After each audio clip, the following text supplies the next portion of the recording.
بسم اللہ الرحمن الرحیم۔ السلام علیکم ورحمۃ اللہ وبرکاتہ۔ سرکار مدینہ سلطان باقرینہ قرار قلب و سینہ صلی اللہ علیہ وآلہ وسلم نے نماز کے بعد حمد و ثناء اور درود شریف پڑھنے والے سے فرمایا، دعا مانگ قبول کی جائے گی، سوال کر دیا جائے گا۔ اللہ تعالیٰ قرآن کریم میں ارشاد فرماتا ہے، جب تم نماز پڑھ لو تو اللہ کی یاد کرو کھڑے ہونے اور بیٹھنے کی حالت میں، یعنی ذکر الہی کو ہر حال میں کرتے رہو اور کسی حال میں بھی اللہ کے ذکر سے غافل نہ رہو۔ حضرت ابن عباس رضی اللہ تعالی عنہما نے فرمایا، اللہ نے ہر فرض کی ایک حد مقرر فرمائی سوائے ذکر کے، اس کی کوئی حد نہ رکھی۔ فرمایا، ذکر کرو کھڑے بیٹھے، کروٹوں پر لیٹے، رات میں ہو یا دن میں، خشکی میں ہو یا تری میں، سفر میں اور حضر میں، غنا اور فقر میں، تندرستی اور بیماری میں، اور پوشیدہ اور ظاہر، یعنی ہر حال میں اللہ کا ذکر کرو۔ عرش کے نور میں ڈوبا ہوا شخص۔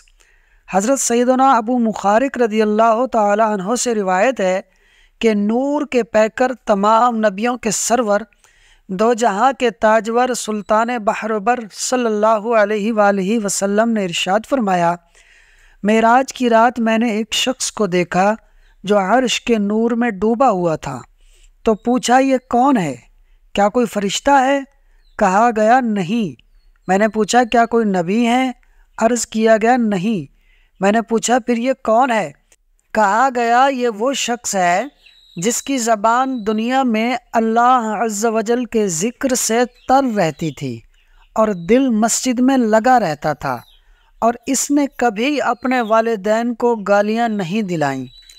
ایک مرتبہ سرکار مدینہ راحت قلب و سینہ صلی اللہ علیہ وآلہ وسلم مکہ مکرمہ کے ایک راستے پر تشریف لے جا رہے تھے، جب آپ صلی اللہ علیہ وآلہ وسلم کا گزر جمدان نامی پہاڑ کے قریب سے ہوا تو آپ نے فرمایا کہ اے لوگو، چلے چلو، یہ جمدان ہے، اور سن لو کہ جو لوگ ممتاز ہیں وہ قرب خداوندی پا لینے میں دوسروں سے آگے بڑھ گئے ہیں۔ تو لوگوں نے عرض کی، یا رسول اللہ صلی اللہ علیہ وآلہ وسلم، ممتاز لوگ کون ہیں؟ آپ نے ارشاد فرمایا کہ وہ مرد جو اللہ عز و جل کا بکثرت ذکر کرتے رہتے ہیں، اور وہ عورتیں جو خدا عز و جل کا ذکر کثرت سے کرتی رہتی ہیں۔ اللہ کے عذاب سے بچانے والا عمل۔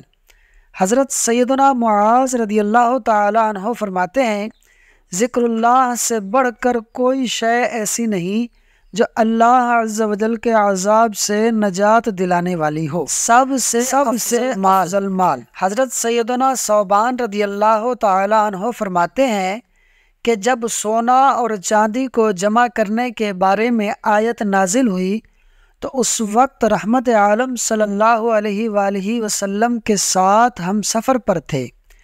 بعض صحابہ کرام کہنے لگے، سونے اور چاندی کے بارے میں تو آیت نازل ہو گئی، اگر ہم جان لیں کہ کون سا مال بہتر ہے تو ہم اسے اختیار کر لیں گے۔ تو رسول اللہ صلی اللہ علیہ وآلہ وسلم نے ارشاد فرمایا، سب سے افضل مال ذکر کرنے والی زبان، شکر کرنے والا دل اور ایماندار بیوی ہے جو مسلمان شوہر کے ایمان میں مددگار ہو۔ یاد رہے کہ تلاوت قرآن، حمد و ثناء، مناجات و دعا، درود و سلام، نعت و خطبہ، درس اور سنتوں بھرا بیان وغیرہ سب ذکر اللہ میں شامل ہیں۔ لہٰذا کتنے خوش نصیب ہیں وہ اسلامی بھائی اور اسلامی بہنیں جو اپنی زبان کو فضول گوئی سے بچاتے ہوئے اسے نیکی کی دعوت، سنتوں بھرے بیان اور ذکر و درود میں لگائے رکھتے ہیں، اور اللہ کی رضا اور رحمتوں کے حقدار ٹھہرتے ہیں۔ اللہ عز و جل ہم پر رحم فرمائے اور زبان کو لگام نصیب کرے کہ یہ ذکر اللہ سے غافل نہ ہو، فضول نہ بولے، کاش زبان کا قفل مدینہ لگانے کی سعادت نصیب ہو جائے، نیز خاموشی کی عادت ڈالنے کے لیے کچھ نہ کچھ گفتگو لکھ کر یا اشارے سے کر لینے کا بھی ذہن بن جائے، کیونکہ جو زیادہ بولتا ہے عموماً خطائیں بھی زیادہ کرتا ہے، راز بھی فاش کر ڈالتا ہے۔ غیبت و چغلی اور عیب جوئی جیسے گناہوں سے بچنا بھی ایسے شخص کے لیے بہت دشوار ہوتا ہے، بلکہ بک بک کا عادی بعض اوقات معاذ اللہ کفریات بھی بک ڈالتا ہے۔ کاش ہم بولنے سے پہلے تولنے کے عادی ہو جائیں کہ ہم جو بولنا چاہتے ہیں اس میں آخرت کا کوئی فائدہ بھی ہے یا نہیں۔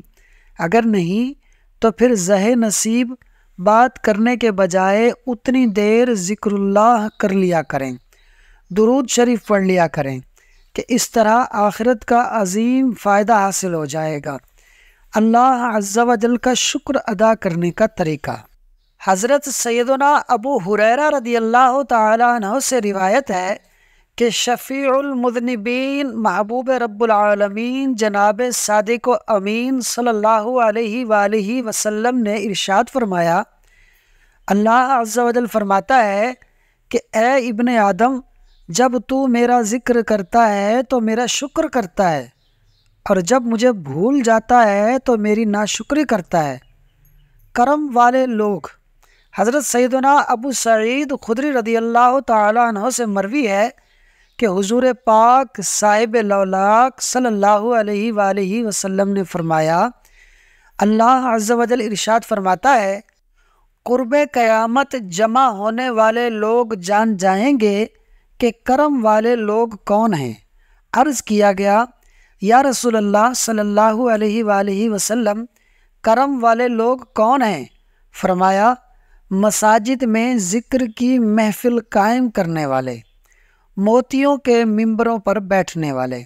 حضرت سیدنا ابو دردہ رضی اللہ تعالی عنہ سے روایت ہے کہ نور کے پیکر، تمام نبیوں کے سرور، دو جہاں کے تاجور، سلطان بحر و بر صلی اللہ علیہ وآلہ وسلم نے ارشاد فرمایا، اللہ عز و جل فرماتا ہے، قیامت کے دن ایک قوم کو اٹھایا جائے گا جن کے چہروں پر نور ہوگا اور وہ موتیوں کے ممبروں پر ہوں گے، لوگ ان پر رشک کریں گے، حالانکہ نہ تو وہ انبیاء ہوں گے نہ ہی شہداء۔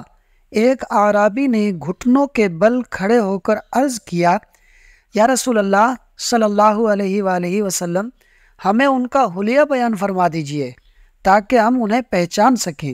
ارشاد فرمایا، وہ مختلف قبیلوں اور مختلف شہروں سے تعلق رکھنے والے اور اللہ عز و جل کے لیے آپس میں محبت کرنے والے ہوں گے، جو ذکر اللہ کی محفل میں جمع ہو کر اللہ عز و جل کا ذکر کریں گے۔ اللہ پاک سے دعا ہے کہ وہ ہمیں ان تمام باتوں پر عمل کرنے والا بنائے، آمین۔ دوستو، ویڈیو اچھی لگی ہو تو لائک اور شیئر کر دیں، اور مزید ایسی دلچسپ اور معلوماتی ویڈیوز کو دیکھنے کے لیے ہمارے اس یوٹیوب چینل فاز سنو کو سبسکرائب کر لیں۔ شکریہ، الحمدللہ۔